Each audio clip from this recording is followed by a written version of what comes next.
baseball nuts, and a very warm welcome to episode 28 of the Jonny and Josh show. We're into the playoffs, and of course we know from 2020 the number of players on the active roster of Major League Baseball teams for a regular season games on or after September the 1st is 28. How significant is that? Well, the good news is we don't stick to those sort of rules here on the Jonny and Josh show, because I've just got the three of us. It's me, it's JC, and it's Erik. Welcome, boys. Hey, Goldie, looking good, buddy. You're all dressed up. How was your reunion?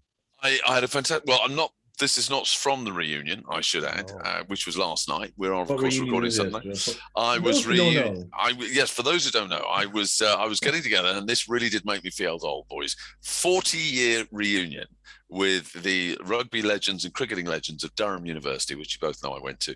I was singularly the most inappropriate person to be in attendance because, as we both know, I was useless at both sports, and I was in a room full of incredibly talented sportsmen. I had no right to be there, but thankfully I'm a good mate with a load of them, so they very kindly invited me on, I think for the entertainment value, but certainly not for the sporting talent. So a lot of fun.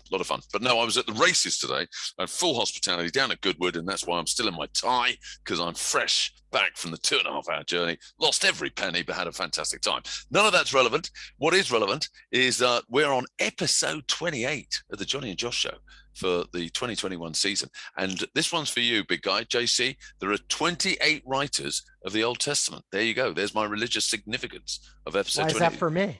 Well, because I just say you love an Old Testament. You're a bit of an Old Testament sort of a guy. You're a traditionalist. I don't know about that. I like the number 28, though. That was my high school baseball number. So. Was it? Yep. Oh, and then I was eight in college and 8 after that. But high school, I was in my sophomore year, which is grade 10. I was the last guy to make the varsity squad, and so it was like the smallest uniform. Love it. I was kind of small at the time, to be honest. So, and I kept it all throughout high school because I was like, "That's my number now. I got to wear that number." But you know what's so bizarre is obviously when I went to look at the significance of the number 28 in the world of baseball, I saw no reference to Josh Chatwin. Can you believe that? Because it was my high school number. Go to number that's still 8. Not good enough. You're still a legend, and that should have been there somewhere. Do you know there's only one 28 retired number in the whole of Major League Baseball? Yeah, he has a connection to European baseball too. He does, because of course he was Dutch American. We're talking Bert Blyleven. And that was what we've met, and who's been very nice. He used to phone in on our old Channel 5 show as well. So, he did, yeah. And he coached the Dutch national team as a pitching coach in a number of events as well. Connected with his roots. Renowned curveball pitcher, 2 All-Star appearances, World Series champion, ranks 5th all-time amongst pitchers in strikeouts, 14th in innings pitched, and 27th in wins. And struggled to get into the Hall of Fame, though. I mean, he was considered, despite those accolades and performances, he was considered a real borderline Hall of Famer, and sort of got in a little bit by skin of some teeth. And also a broadcaster. I understand a color analysis for Minnesota Twins TV broadcast for about 24 years. Did you ever hear him? Was he any good? Yeah, I thought he was good. He was kind of folksy, of a certain style. I know we're going to talk a little bit about broadcasters. This has been the really bad year for baseball broadcasters. People saying stupid stuff or just being no good. I mean, you got the A-Rods of the world, and then, we're going to talk about Jim Cott. It's just, I wonder whether they need to rethink how it should be done in this current generation. True, but the thing is, poor Bert Blyleven, who was a good enough broadcaster for the Minnesota Twins because he was a Twins legend. He was just pretty much told this season, he's given a pat on the back and say, "Hey, thanks for all your hard work. See you later." And that was it. He was just told, "You are no longer a broadcaster," for no reason whatsoever. And I hate to say it, I know some people defy that, but that's the reality of life. I mean, you only have to look at the 3 people presenting this show. You have a shelf life, and they want a younger face and a new look, and that's life. That's normality. There are very few sort of John Millers out there that survive. I love that you use the idea that we were old, that we were kicked to the can for that. There were so many other reasons on the list before you got to we're old people. True. If I can paraphrase Sunset Boulevard, when he was told, when he said to the famous actress, and it was like, "Hey, you used to be in pictures. You used to be big," and her response was, "I am big. It's the pictures that got small." Very good. That's what happened here, I guess. Absolutely. It got really small. Absolutely. Well, hey, look, less of us. Let's talk 28. Let's talk best active 28s. I'm going to make a stab for you in the world of baseball. Buster Posey. I'm supporting that one. My God, that guy is amazing. I was, watching some of the playoffs and just, you remember the horrific ankle injury that he had. Yeah. And as someone who had a horrific home plate collision injury and trying to come back from that he's still able to, get behind the dish as much as he has, control the game, and still be, in my opinion, an elite hitter. He's one of my faves. And of course, he's had such an amazing career. Batting title, MVP award, World Series titles. Other interesting names out there, and the one you wanted to pick up on, Erik, Pedro Guerrero. Yeah, I mean, there weren't that many famous 28s, believe it or not, in baseball. And Pedro Guerrero was a pretty handy player in this time, much to my chagrin, growing up in Montreal, where he was part of that 1981 Dodgers team that eliminated Montreal from getting to the World Series. So everyone in LA called him Petey Guerrero. And he was a real star in Los Angeles when I was growing up in the 80s. Well, the only other name I could come up with, by the way, from an active perspective, is Nolan Arenado. Of course, obviously now with the St. Louis Cardinals. But there's one rather big name that has worn 28 in the world of sports, not baseball, but this man's an absolute legend, Cristiano Ronaldo. There you go. Yeah. So there is some big 28s out there. He's not wearing it now, but he has worn it. The Chelsea angle there. No. I'm not that. I'm not that. And switch. I'm not that narrow-minded. I'm not that sort of, Right. Anyway. COVID update. Any COVID update, Erik? Anything to report? No, it's been pretty quiet this week. And as far as the Canadian border is concerned, but Erik, why continue talking about the Canadian border? The Blue Jays are out. Well, for some bizarre reason, the U.S. government have announced that they're going to extend it for another 30 days. Canadians cannot travel into the United States for non-essential reasons, which means that had the Blue Jays actually made the playoffs, fans couldn't travel still. So it's a shame. That's my Canadian border COVID update, which is irrelevant, but relevant.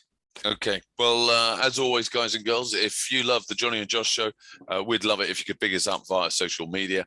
You can see at the bottom of the screen all sorts of buttons that you can press to say that you like and to subscribe. The YouTube videos are back. Erik's been working his proverbials off, doing a great job there. So do check that out just to see just how old we all look, particularly me. And we'd love you to be involved. So do get involved. Hit the like buttons. Do subscribe, and of course do email us. Do get in touch through Facebook, which is the Jonny and Josh show, or via Twitter at Jonny and Josh. Cool. You know the routine. Now, Erik, sorry. Yes, Goldie, you get lonely. Like it's not about the show. You just want people to reach out to you. I do at this stage of the season, JC, because obviously fantasy baseball is pretty much dead. I do. You're right. I'm going through cold turkey. I'm watching a lot of playoff baseball, but you're right. I'd love to hear from anybody. It'd be fantastic. So yeah, if you wouldn't mind getting in touch just to say hello, just to keep me from going crazy. And subscribe. And subscribe. Absolutely. Now, trivia. Erik, what have you got for us this week? Well, we are now into this new era of baseball with our it's not new. It's still with the wild card and the postseason that's just going on. And I was looking at the amount of games played in the postseason. Yep.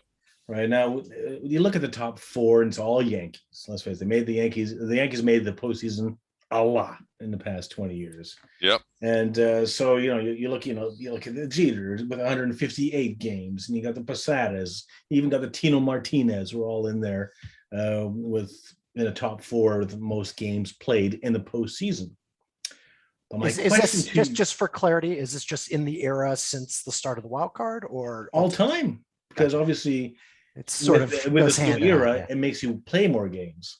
Sure. So, in the ages of Yogi Berra and Ted Williams, there was no wild card. There was no ALDS, ALC. Well, there was ALCS, but there were less games to get to the World Series. Well, now that's what there was no ALCS in the days of Yogi Berra. You won the league, and you won the league. That's right, exactly. And it was until I knew that, by the way, but it wasn't until the 70s where it was split east and west, and exactly. And then it was ALCS, and then LCS, and more games to get to the World Series. But my question to you is, which were these players have the most games played who were not a New York Yankee. Oh. Most games played in the postseason who never played with the Yankees. Okay, go on then. Was it A, Yadier Molina? Ooh. Was it B, Manny Ramirez? Ah. Or was it C, Chipper Jones? Whoa, Chipper sighting. Ladies and gentlemen, the Chip has made, it's only taken 28 episodes, but finally the Chip has made an appearance. No, I couldn't use Ichiro, could I? So those are which of these three players who have played the most postseason games that were never involved the Yankees, never played with the Yankees, or was never a Yankee. So good question, Erik. Very good, and good choices. All of those guys. There's rhyme and reason why I chose those three, because they are the three who were not Yankees. So, yeah. At the top of the bar, and I guarantee they're all pretty damn close as well. Right, great question, and obviously I've had a phenomenal season, 2 for 27, I believe. So I'm looking to improve that average, and I'm pretty confident that this week will be no different to any other. Right, let's move it on. Hit that bell. There you go. Whoa! No sooner said than done. Thank you, Erik. Right, batter one, lead off. Postseason so far. We've flipped everything. We're in the playoffs. So from now on, everything's upside down. We normally launch off with a news roundup, but no, we're going to focus on what is the story so far. I'm going to concentrate initially, JC, Erik, on the wild card. So bye-bye cards, bye-bye Yankees. And the big question, should it be best of three? Is a one-game knockout a nonsense? If we're going to do this wild card, should they have the opportunity for a series where rather than a crapshoot that is one game? What's your thoughts? Yeah, well, I expressed my opinion on Twitter and was shot down by you and David Langell, but I will reassert my position, which is that I'm fine with a one-game wild card playoff, but I think that you should reorder the teams based on wins. I think if you win a division, you get to go to the playoffs. That's great. But in 162 games, it's enough of an opportunity to, be able to shift the good from the very good. I don't care whether, you're going to say your division is slightly better. You're playing enough games. And if a team wins 106 games and another team wins 92, that is a huge differential. And the team that has 106 wins, despite the fact that another team in their division was equally good in that given year, should go directly to the divisional series, and the wild card should occur between the two teams that qualify that have the fewest amount of wins. Well, as you know, I disagree. I disagree just on the basis that at the end of the day, each and every year is different. There's different reasons why one team may end up with 100 games, and it's not just 100 game wins, and it's not just because they're a better side. Maybe their schedule was a lot easier, and I don't think you can cater for that. And at the end of the day, we all know why we've got divisions. There's a regional reason for it. It makes geographical sense because they play each other more often and they're more local, all of which makes complete economic sense. I understand that, and I think if you win a division, you should be rewarded with a position straight into the divisional series. So I do disagree with you on this one, JC. I don't disagree with the fact that I'm not 100% sure about the one game, although actually, I mean, in an ideal world, I think it would be three, but I'm not quite sure how you'd squeeze it all in. I personally think they should just make a bit more room for the playoffs anyway. I don't think you need to play 162 games, but I know baseball is so statistically driven, they don't want to mess with that too much, because then that's going to start to alter, people's stats, career stats, et cetera, et cetera. Well, I mean, you could easily go back to the previous number that for a large portion of baseball, 154 games, right? And that would at least have some continuity to it. But Goldie, whether it's 154 or 162, that is enough of a body of work that would overcome any of those sort of, this year they had a slight advantage because they were in a better division or worse division. You play so much across the board, regardless of that at this point, that it really does reflect the best teams when you have those levels of wins.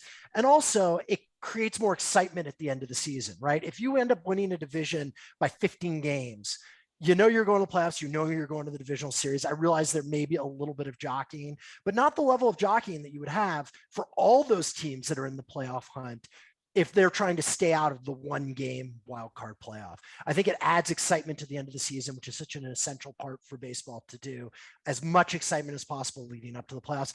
And I like the one game for that reason too. It's just better theater. I mean, if you watch those wild card games, it was so exciting knowing it was win or go home. And at some point, yes, I understand there's an equity issue and you want to be fair to the teams, but you want to give a really good product. And I think that does help. But I think in order to overcome that, reordering teams by the amount of wins is a way to sort of level that playing field a little bit. Okay, well, obviously we're going to have to agree to disagree. At the end of the day, the divisions aren't going anywhere, and I think a division winner should always be rewarded. So we'll move it on. What I do want to ask, though, is, and obviously I haven't got Dave here. Dave's got to love this. Have you seen, once the Yankees went out to the Red Sox in that wildcard game, there have been articles out about how ordinary they are, you know, which harks back to the comments that he made at the beginning of the season, you know, that they're no longer the nasty, evil empire that we all used to love to hate. And actually they've become a bit of an irrelevance. And it would appear that he's a bit right. I mean, just because the New York Times wrote it doesn't mean that he is right. Well, he's got people sharing his opinion. Yeah, well, I mean, that's fair. I just disagree. I think that is the hot take of hot takes. You know, it's like, that's just easy to say. They're not as good as they were during the dynasty. So they don't have swagger. Same thing could have been said for the 80s Yankees when Don Mattingly was there. You win, you have swagger, you don't win, and it's like, yeah, you're a team that's there. The Yankees are only as big and bad as they are when they win. It has nothing to do with the players who are there, the attitude or the swagger. It just has to do with success and failure. So I feel like that's just a hot take to try and create like a little bit of like, you know, edge to something that really isn't there. Okay, well, let's move on to the American League Divisional Series. And thus far, we are recording on Sunday night, the 10th of October.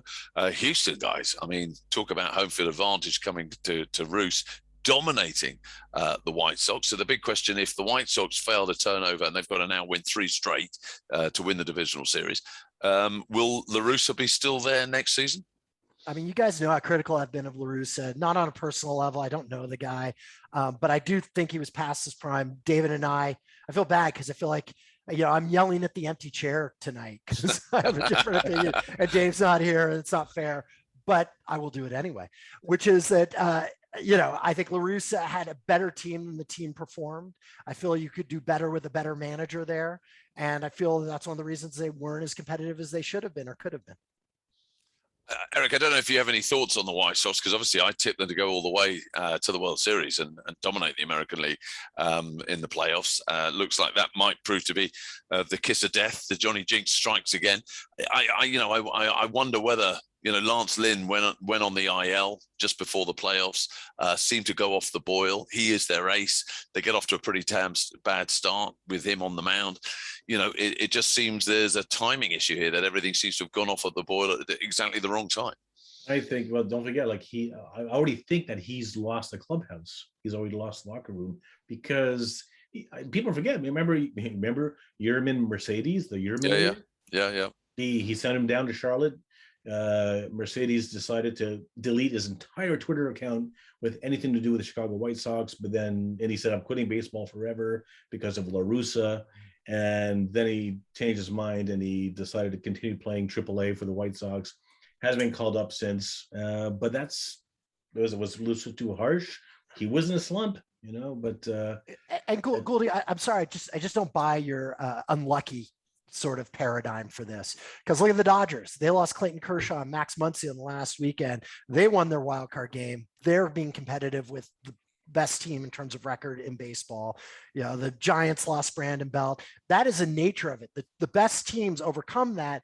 And to be honest, I mean, you figure out a way in the postseason. So, and if Lance Lynn wasn't prepared to start that game, if there were sort of physical issues still there, then the onus is on the manager to be able to re-navigate through that and to be smart about that. So if that was an issue, then that's actually sort of another debit against La Russa. Fair point. I totally accept that. Astros, are they flying beneath the radar? Because no one's really been talking about them. They're just going about their business. They've won their divisional title. They're now dominating the Chi Sox, almost look like they're guaranteed to be in the AL Championship Series. And with all the heat that's been on them in the regular season, trash can gate, it seems to me in the postseason, no one's talking about them. and they're loving that. They're below the radar. Do you think that's a fair point? I mean, I think they're a good team. We had a conversation a couple of weeks ago, and I still thought the Astros were the team to beat in the American League. So it doesn't surprise me. You know, you have a battle-tested unit there who've played deep into the postseason, who have had success, their core, and I think that they're just a very competitive team. I mean, you look at so many of these. You look at the Giants, you look at the Rays, you look at the Astros, and what sort of separates them in many ways, and strangely enough, when you look at the Dodgers bullpen, there's a little bit of that too, is that it's not about the names. That doesn't win you World Series. It's about all the pieces that you're able to put together in roster spot 20, 21, 22, 23. And the Astros have been as good as anyone at that, as have the Rays, as have the Giants this year, getting production deep into that roster. And I feel like when you get to the postseason, that's a huge part of success. And we all love Dusty. Moving on. Okay, well, moving on to the other series in the American League, the Rays v Boston. Now, this one really is living up to expectations. This is great stuff. Yeah, I mean, any Red Sox fan, we're just going to flashbacks of the 80s Red Sox with this team, that they really surprised anyone. They were one of the two major surprise packages in this postseason, right? Red Sox, Giants. I don't think anyone was expecting them at the start of the season to be competitive, particularly in such a really good division with the Blue Jays and the Yankees and the Rays. And here they were in the postseason, but they, really scuffled. And I was very critical of what they had done leading up to the trading deadline and afterwards. But you know what? They're hanging in there. And the Rays are such a good team. I mean, they're just so fun to watch, just their depth, the way they're managed. It's just, I look forward to the continuation of that series. Well, I can give us an update. We're recording at British time, almost 11 o'clock at night on the Sunday, the 10th. And I've just had a quick look because obviously game 3 of this series is underway. They're tied 1-1 from the first 2 games. Tampa jumped out to a 2-0 lead. Boston responded with a run in the bottom of the first, and they've just got 2 more in the bottom of the third. So it's gone from 2-0 to the Rays to now 3-2 to the Red Sox. I mean, there just seems to be no predicting this one. It is backwards and forwards, and we're only through 4 innings. I think the greatest moment of that series so far was the Rosarena's steal of home plate, Randy Arozarena. And what I love about this is we talk about the shift and how we can't allow it and all that sort of stuff. But to me, the teams that are able to take the shift and turn it on its head and beat it in different ways are the teams that I love. And that's what Arozarena did there. The Red Sox Devers was playing basically shortstop. So Arozarena was able to take a bigger lead, breaks home, steals it by a mile. You make the choice to have the shift. There should be consequences for the choices you make if, the other team can figure out how to beat it. And that's what the Rays did there. It's so classic Rays, and it was a really fun moment. And of course, Randy Arozarena now goes in the history books, the only player in Major League history to steal home and hit a home run in the same game. Wow, I didn't know that. That's a great stat. Now you do. Now I do. Right, let's talk about the National League Divisional Series. All tied 1 apiece from the opening 2 games for both series. And I have to say, the Dodgers looked ominous in that second game, having been completely shut out by the Giants in game 1. The bats really did start to fire in game 2. I mean, this is one hell of a series. I defy anybody to predict which team's going to win this one. Yeah, I mean, I think that if you're a Dodgers fan, that the 2 players who performed in that game 2 that you're just absolutely exhaling in excitement about are Chris Taylor and Bellinger. Bellinger has had just a shocking year. He hit 165, had so many injuries. It's a guy who, was a monster in 2019. And, here he is getting a really clutch hit. I'm not sure he's fully back. I think he sort of just kind of ran into one a little bit comparatively. But on the other hand, I think Chris Taylor looked great. I mean, Chris Taylor is really one of those spark plug players for that team. And that's going to be a lot. The thing you need to watch with the Dodgers, their bullpen is amazing. I mean, it's just so fantastic. You watch them with Trennan and Phil Bickford was throwing just lights out in that game too. And all those guys. But if you need to continually tax them by having a starter who only goes 4 1/3 or however many Scherzer went, or 5 innings with Urias, who actually threw really great, that's going to catch up to them in this series. So they need Scherzer's going to pitch, I believe, the next outing. and they need Scherzer to go deep into that game. I think Buehler went 6 in the first game, so that was somewhat helpful. But I think that's the issue with them. The Giants have a little bit more depth in starting pitching with Kershaw being out, and so it's just a question of DeSclafani and Wood pitching up to the best they've been this year, because if they do, then that gives them the advantage. But they've particularly Wood has been a little bit of up and down type guy. Is this now one of the best rivalries in baseball for you, JC? I mean, I was looking at their sort of matchups down the years, and the Dodgers have completely dominated the National League West. I think they've won it 19 times compared to the Giants 9 since the beginning of the divisional era in 1969. But the Giants have more total wins in their heads up, and they've got more World Series titles, 8-7. So, I mean, and this season, what a story this has been. The Giants v. the Dodgers went down to the last day of the regular season, and here they are meeting in the divisional series as well. I mean, this is becoming one of the great rivalries in baseball, if it wasn't already. It always has been, right? I mean, you go back to when the Giants were playing the Polo Grounds and the Dodgers were at Ebbets Field back in New York. I mean, this is a rivalry that is history over 2 different states, over 2 different coasts of Major League Baseball. I mean, were you a Duke Snyder fan? Were you a Willie Mays fan? I mean, this is at the core of baseball history if you look back. And it's fun right now because there were definitely periods, the 80s up until like 89 when the Giants made it to the World Series. The 80s were a tough period for the Giants. The Dodgers were better, particularly in the first half of that decade. But having them both good, both ascendant at the same time, that's what's really exciting. And hopefully we'll see that for some time to come. It's true. There's nothing finer than the Dodgers-Giants rivalry in history. They're always in the same division. They're always in the same league. And it was getting that pennant in the National League was always something between the Dodgers and the Giants that was just steeped in history. Yeah, it was like the 50s, right? In the 50s, the Dodgers in many ways were a better team, but the Giants won a couple of World Series before the Dodgers finally broke through in 1955.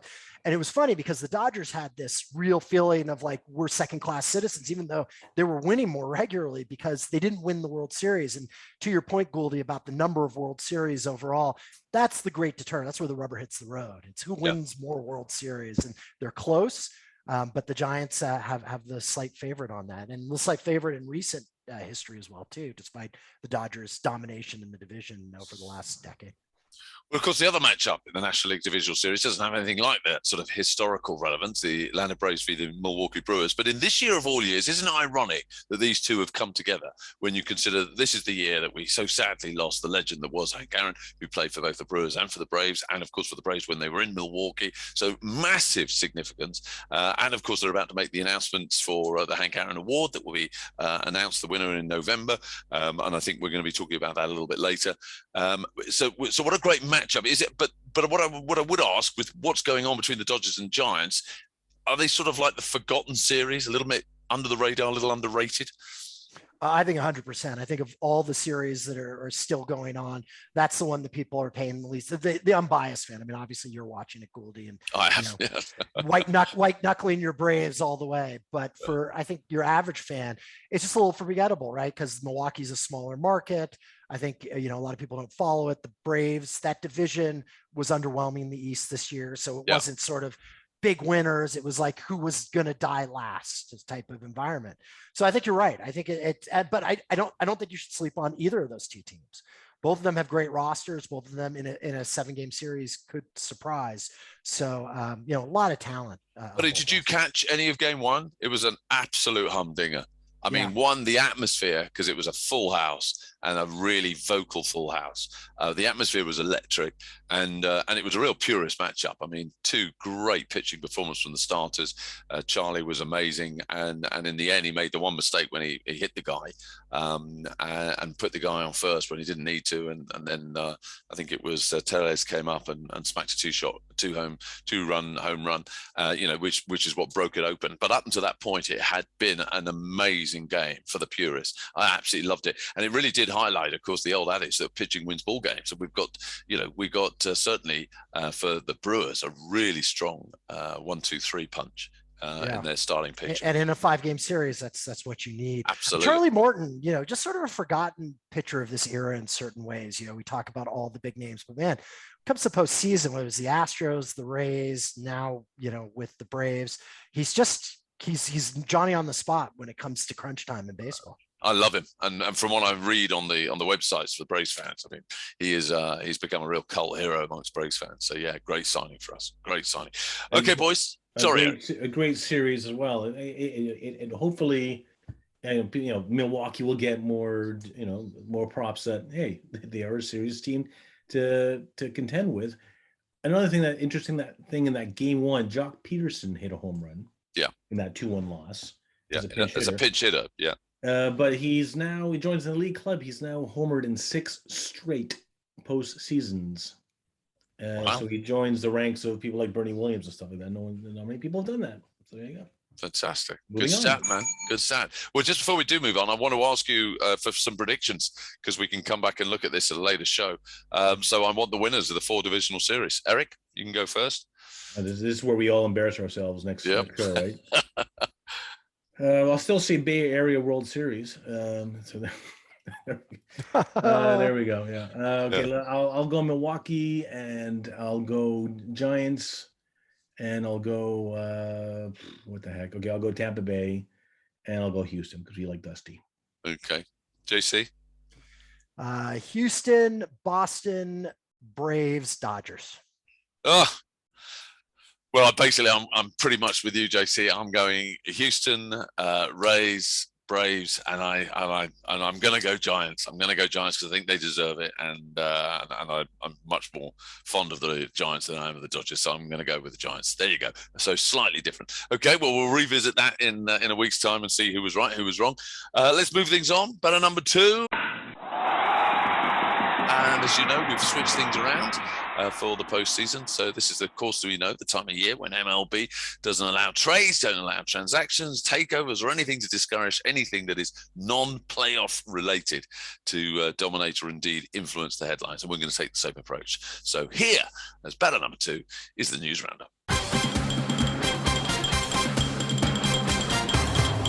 Well, we're going to start off with the negative story, and you've already made some reference to it, JC. Jim Cat, another example, and let's face it, this is not isolated this season, of insensitive commentary. And this was a broadcast, I believe, in the American League Divisional Series between the White Sox and the Astros for MLB Network during Game 2. He attempted to make a joke saying that the team should get a 40-acre field full of them, in reference to White Sox third baseman Yohan Moncada. I think it is important just to explain what is the historical relevance of the reference, a 40-acre field full of them. And then your views, JC, on just how are professional broadcasters time and again making comments that are just not acceptable. Yeah.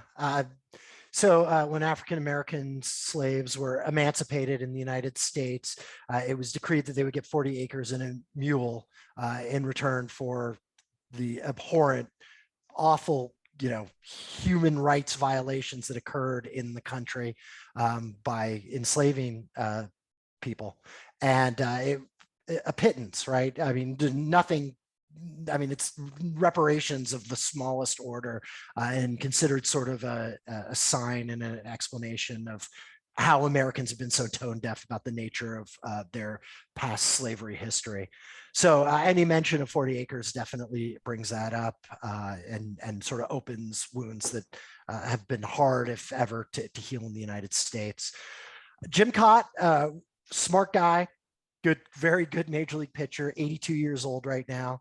One thing about broadcasting baseball, I know you guys haven't done like play-by-play type stuff, where you're in a game and it's a lot of quiet periods. Your true self comes out to a certain extent. You really have no choice. There's so much dead time that things come out. And we're seeing the honest side of people, and it's heartbreaking. It's painful to watch that these people have these elements within them, and they allow it to dribble out in those moments, those quiet moments of the baseball game. The ones who did it so great were able to uplift us in those moments, and we're seeing increasingly a lot of these guys who are older, who are white, who are male. We're seeing a side of them that is on some level probably their true side, and whichever it is, very tragic. And does it suggest that, particularly with the world moving in a very distinct direction that was long overdue and the right thing to do, that unfortunately we are coming to the end? Well, not unfortunately, that this is the time that we should be coming to the end of certain broadcasters' careers, because unfortunately these occurrences happen too often, and perhaps are representative of a generation that perhaps is just too old to learn. Yeah, I mean, we're old, so I don't know if we're the best people. We're old and we're all white. I don't know if we're the best people to really recognize and identify the best way to go, because I watch A-Rod and I cringe, and I think, yeah, he's got a lot of energy, but he doesn't know what he's talking about. For a guy who's such a great player, he's a terrible broadcaster. And what I love about broadcasting is probably moot for younger generations, which was, it's the equivalent of sitting on a porch on a summer night with a cool breeze, talking with a buddy, just sort of in a nice, laid back kind of way. And all these older broadcasters, they have that patter down. It's just, they're not the right people for it anymore. And I don't know whether what I like from it is really reflective of the next stage that we should have for broadcasters. Definitely, I think this needs to be looked at. And I think that a new generation should come forth. And whether that style is still a style that's relevant, or whether I need to deal with the fact that we need to move on, let's do it. I just don't think that like A-Rod is the right style for me. Yeah. Any thoughts on this, Erik? No, it's a shame. I echo the same thing as Josh just mentioned. Jim Katt was an amazing pitcher that I grew up with as well. He's one of the oldest pitchers to play in the game. And it's a shame to see his image being tarnished by such a lame comment like that. Yeah. One of the takeaways of this postseason, it just seems no one is happy. I mean, this is, a big situation. No one should be happy with this, but no one seems happy with any of the broadcasters. If you go onto Twitter, it's so toxic over, oh, every broadcaster is terrible now. So I don't know if there is someone out there. I mean, it's not Jim Cott and the things he said, but I don't know if there is someone out there who universally people are going to love anymore. The stock and trade now is to just dislike everyone. Yeah. And I hope that we can find some common ground on this. It's a minor thing, but we need a new Vin Scully. Yeah. Hey, Erik, let's just start up a Twitter drive, buddy. JC. Let's get the main man out there, buddy. Seriously, I'm not going to blow smoke up your ass, but apologies, use of a family show. But for me, you represent everything that, and I'm an old timer, and I recognize that. But you represent everything that I love about broadcasting, and a broadcaster should be clarity of thought, the ability to translate a message effectively with humor, but with poetry, that it's value added, that it's efficient, it's not a waffle, that you're not umming and yawing, you've got a great voice, you've got that mellow quality. But at the end of the day, it's the quality of what you say. And to me, you are a proper broadcaster. So there are still many out there, and you are a perfect example of it, of guys that do the job that Jim Katt's been doing, that are more than capable, I think, of uniting a common opinion in a positive way. So I think it's a real shame. And I think the sooner they get JC in the main seat, the better. And that's all I'm going to say on it. I'm red with that. Red in the face. Very kind of you. I think one thing that I think would help to change, and we're seeing a little bit more of this, is that you don't need major league experience to be a really good analyst. You need to understand 100%. The game. 100%. And I think that has been one of the problems in broadcast in general. That the feeling is if you haven't been there, you can't analyze. And I think baseball, more than most sports, are one that just is given to the people who get the game. You don't have to necessarily play that. And I played at a reasonably high level, but I don't think, even my level isn't necessary to be a really good color commentator.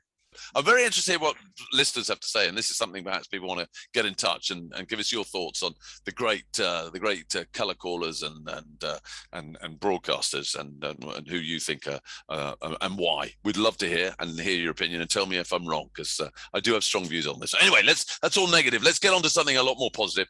Hank Aaron, as you know, my second favorite player of all time, absolutely brokenhearted when he passed away this year.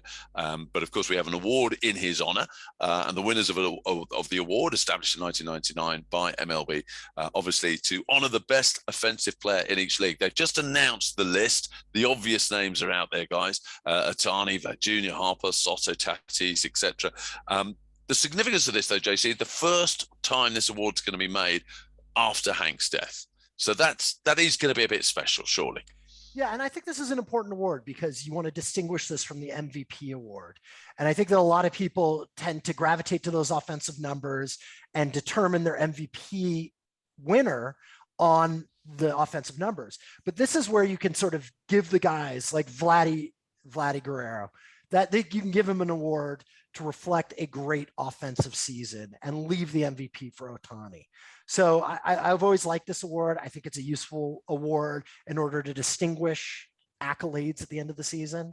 And for that, I would go with Vladdy. I'd probably go with Bryce Harper just because of the way he went at the end of the season. I think Tatis deserves serious consideration in the National League. Interestingly, looking at the 7 nominees from each league, because obviously there's an award made for both leagues, each 7 of the American, there's no previous winner in the American League, whereas there's 3 previous winners in the National League. Freddie Freeman, of course, as we both know, won it last year, 2020. Bryce Harper won it in 2015. Can you believe that? 2015. And Paul Goldschmidt, I mean, how amazing that. He's made the shortlist. Paul Goldschmidt won this award in 2013, boys, 8 years ago. There's a true old-timer. I mean, he has been so key for that Cardinal run that they had that obviously fell short. But him and Arenado, those type of veterans, they are priceless on successful teams. And I still think he has a little bit of gas left in him. I don't think he's going to win this award, but a great season for him. 100%. Eric, what about you? Who are you choosing for the American League and the National League?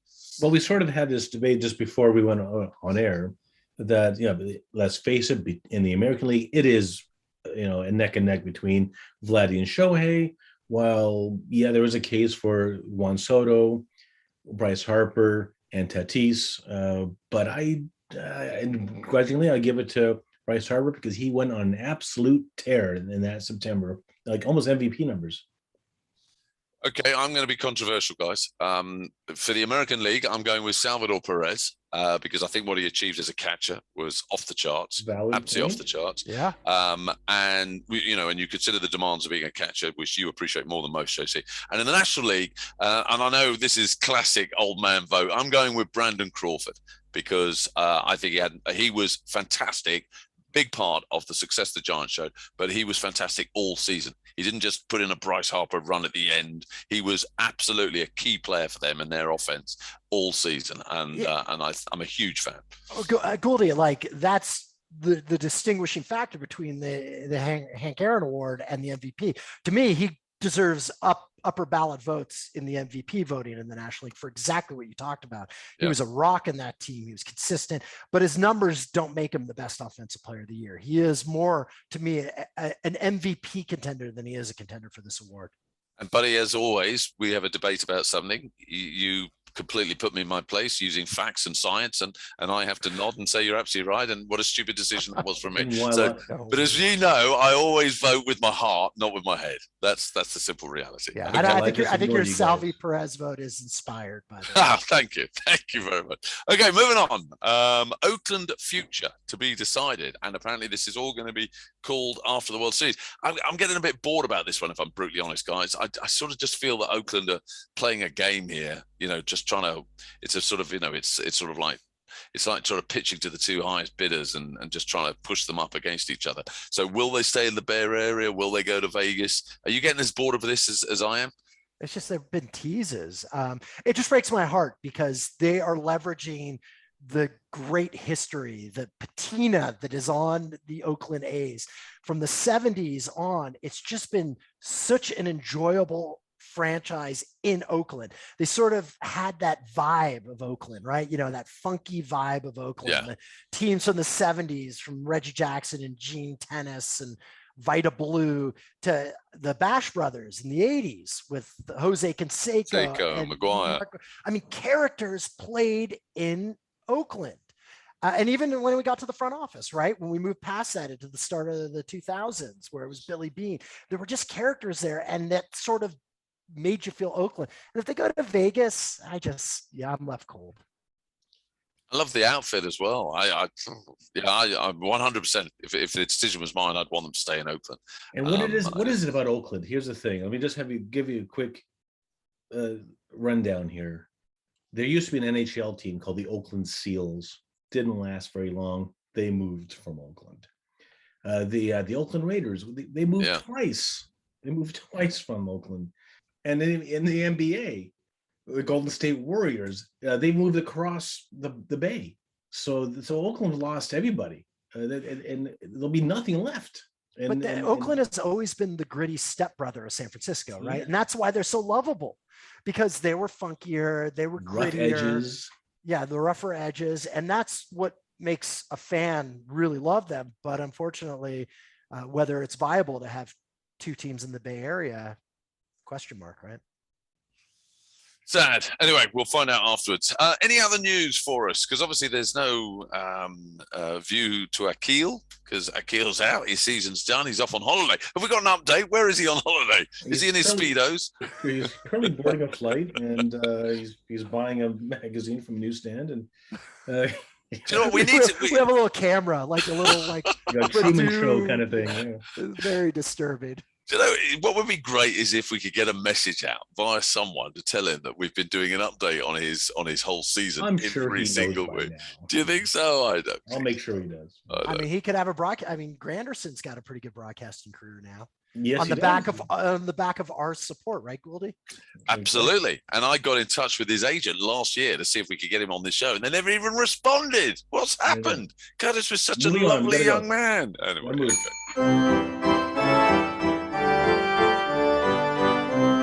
Moving on. Right, 7th inning stretch. And it is a stretch. It's 10 past 11. It's been a very long day. You've got a baseball book of the week for us, Erik? Yes and no.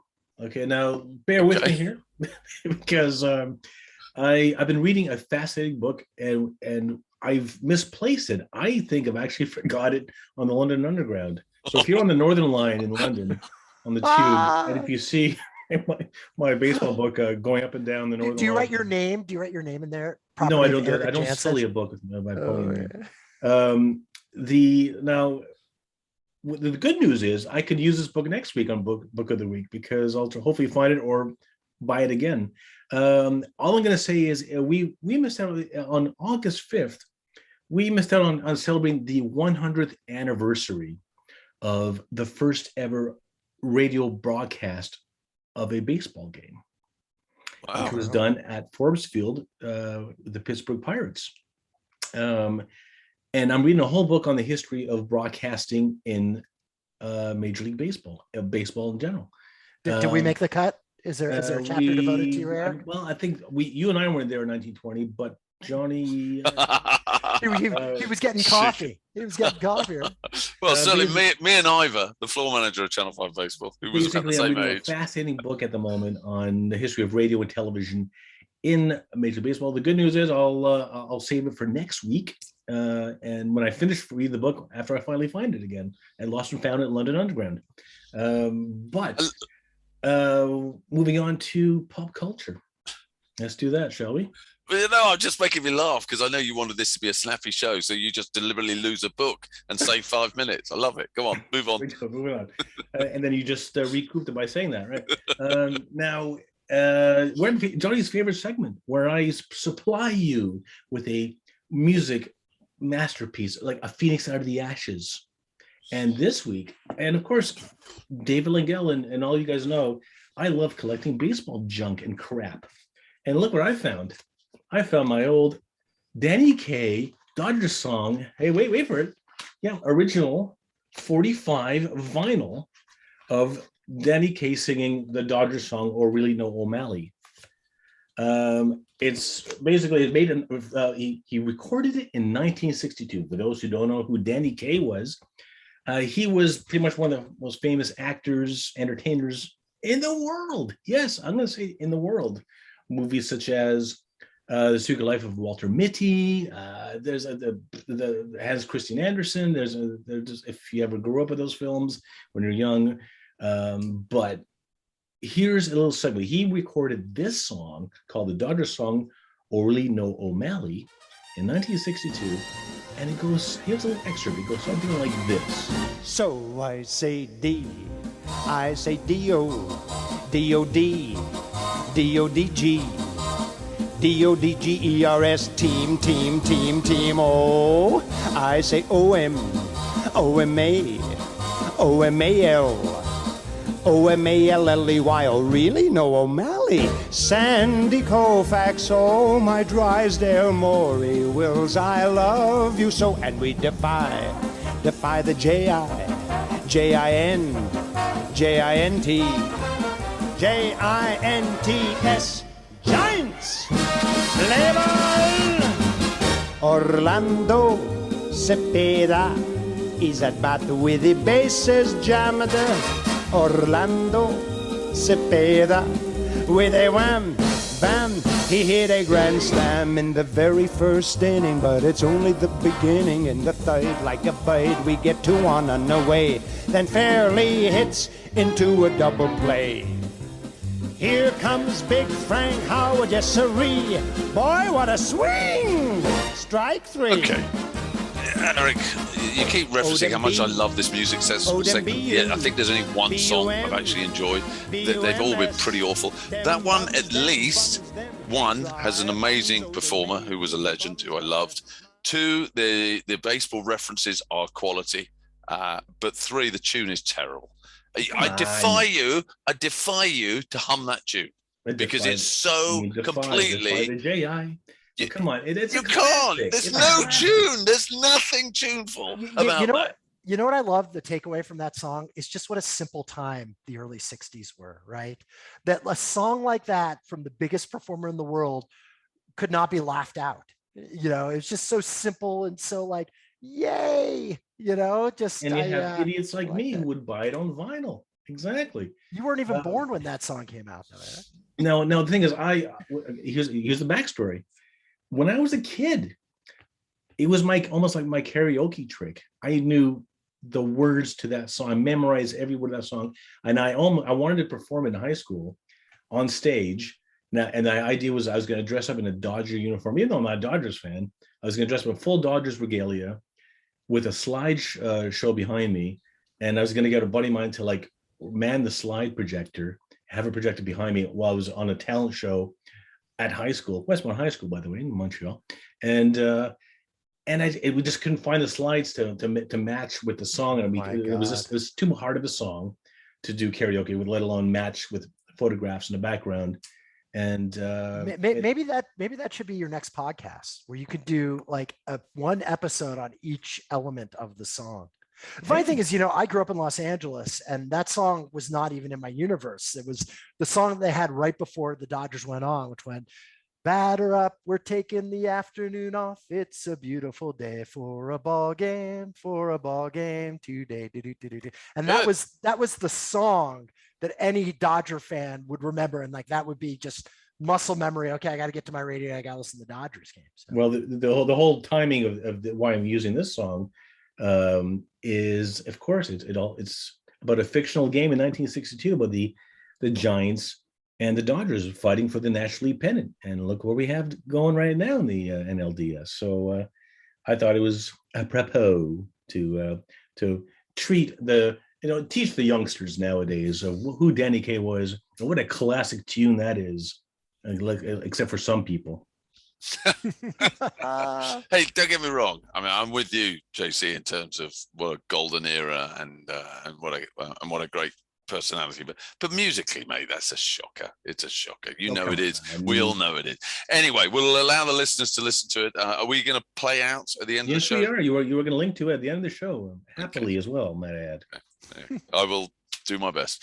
Right, trivia. Quick reminder of the question, and then you need an answer from JC. So yes, I asked you which non-New York Yankee has played the most postseason games in their career. And I asked you, was it A, Yadier Molina? Or was it B, Manny Ramirez? Or C, Chipper Jones? Who would like to go first? Well, I'll go first. Because actually I'm pretty sure I know this one, because I have vague memory of reading this when I was looking at some info about him re the Hall of Fame. And I remember them saying that the king of the postseason, because he made so many appearances, was none other than Manny Ramirez. So I think you wanted me to go with Chipper because obviously the Braves went into the postseason an awful lot in the 90s and early 2000s, but didn't seem to get much beyond the divisional series. So I don't think he played maybe as many as you might assume on that basis. As we know, they only won the World Series once, which was pretty disgraceful. So much return. for this being a short show. Yeah. But I'm just giving you my logic. I'll be honest with you. I don't think of Yadi and Molina making the postseason nearly as often as those two. So I immediately discounted him. So I am definitively going with Manny Ramirez. Josh Chetwin. It pains me because I always like to have a different answer, but I actually think Gouldy's right this time. I think, lightning sometimes strikes. It's going to be 3 for 28 because I'm feeling very confident. Because I agree with you. Is that enough? Yeah, 100%. If you're going down that route as well, JC, that's making me feel so much better. All right, I go Manny too. Come on, Jace. Erik, put us out of our misery. In no particular order. Yadier Molina. 102 and counting. Wow. Okay. Maybe if he comes back next season. So. That's more than I thought, actually. I must admit. Chipper Jones, 93 and not counting because he's not going to play again. And Manny Ramirez, 111. Yay! Fantastic. Is that good? That is an indictment of how bad the Braves were in the postseason. The chip is that far behind both of them, given the fact that they were, they won the divisional series about 20 years on the bounce. 16 who's counting? Anyway. Oh yeah, well, I'm making the number up because I can't actually remember, but it was a lot, wasn't it? I mean, I remember somebody once saying that they now can prove that the Atlanta Braves during that run were the best regular season sports team in the world. Do you remember that being quoted? Because no one had won a division consecutively as often as they had. But there you go. Okay, so I'm 3 for 28. Feeling pretty good about myself. Let's move things on. We are moving right towards the end of the show, and as always, we love to hear from you. Tragically, we haven't heard from anybody. So we have in a way, because once we need to mention on the show, and I'll do it this segment. A friend of the show, a frequent viewer of the show, and also a friend of the old Channel 5 days, I finally met today. Oh. For those who don't know, I was actually the NFL were in town today in London, and I had the joy of going to see the New York Jets and the Atlanta Falcons, in a not really that exciting a game, but hey, it was an event. And who do I bump into at the Tottenham Stadium? None other than Roger Hook. And for those of you who are wondering who the hell's Roger Hook, well, back in 2000, yes, we're going back to 21 years. Yes, we're old. Shut up. We had the distinction of following a guy British, might I add, who made it to the Guinness Book of World Records, who made it into Cooperstown as a fan, because he managed to go to all 30 Major League Baseball stadiums in 32 days. Now, you think of all the travel, scheduling, everything of cost and everything that goes along with that. All it takes is one canceled flight and the whole thing falls apart like dominoes.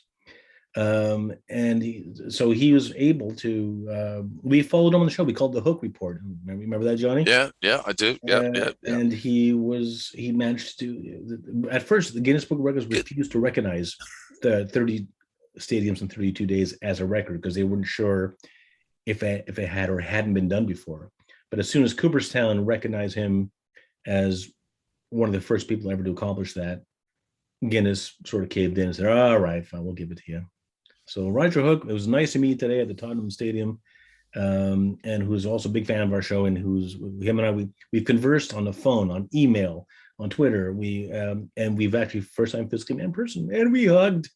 Oh, buddy, can I ask, did you arrange to meet him there, or was it just a sheer coincidence you just bumped into? Sheer coincidence. He was he was a few rows to the left of me, and then and be honest with me, because it's a while back since obviously he did this. Did you recognize him, or did he recognize you? Oh yeah, we recognize each other. We're social media friends as well. So okay. Great story. But of course, everyone recognizes me anyway, wherever I went.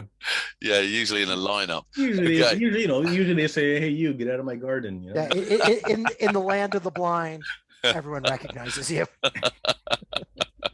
Well, that is a great story, and Roger was a top boy, and I do remember that story, and it was an amazing achievement. And when you consider how much travelling we did, boys, on the road trips of Channel 5 Baseball, and I don't think I've been to more than 21 in all those years that we went on road trips. So that must be that's one scheduling a masterpiece to get to 30 ballparks in 31 days?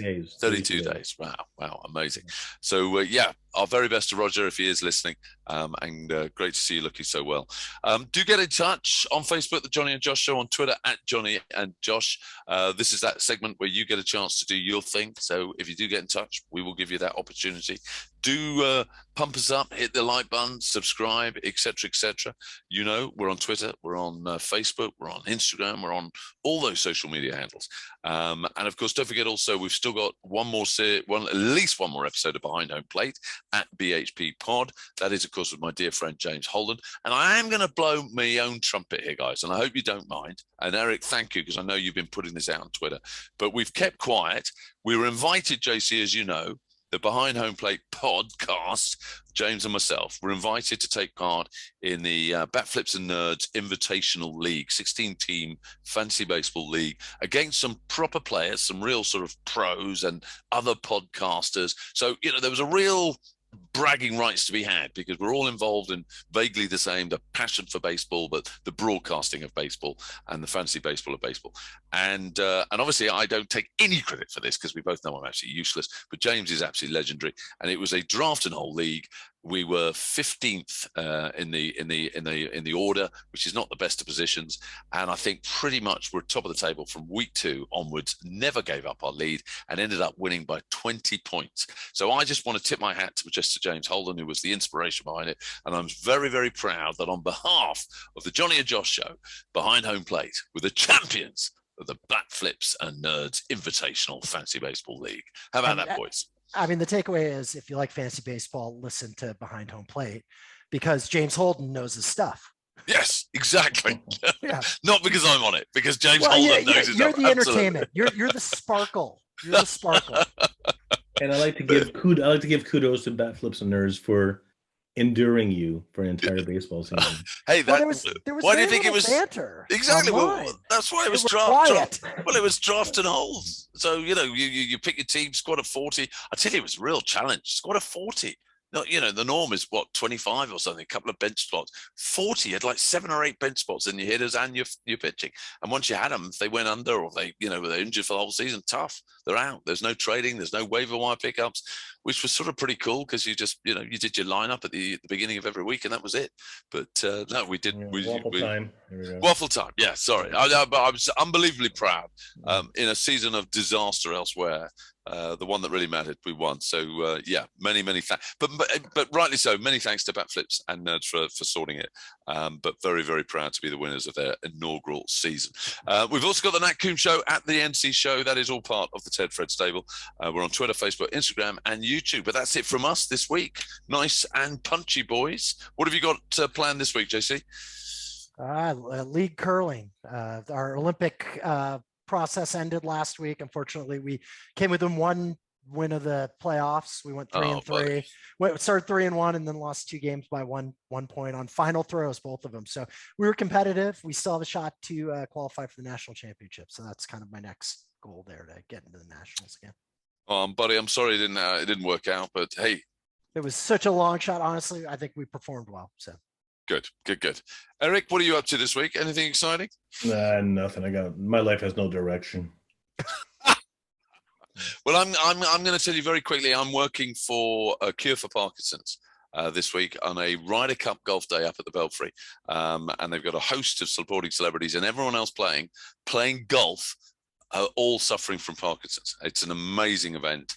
And if anybody's up around the area, do come and join us. It'd be lovely to see you. But do also go online. Cure for Parkinson's, great charity support. If you're looking for one, maybe for your business, do get involved. We would be very grateful for your love and your support. Okay, guys, that's it from us. Thank you so much for joining us on the Jonny and Josh Show. We'll be back next week.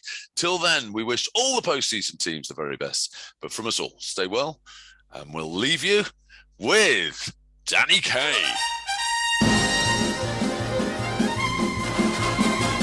So I say D, I say D-O, D-O-D, D-O-D-G, D-O-D-G-E-R-S, team, team, team, team, oh.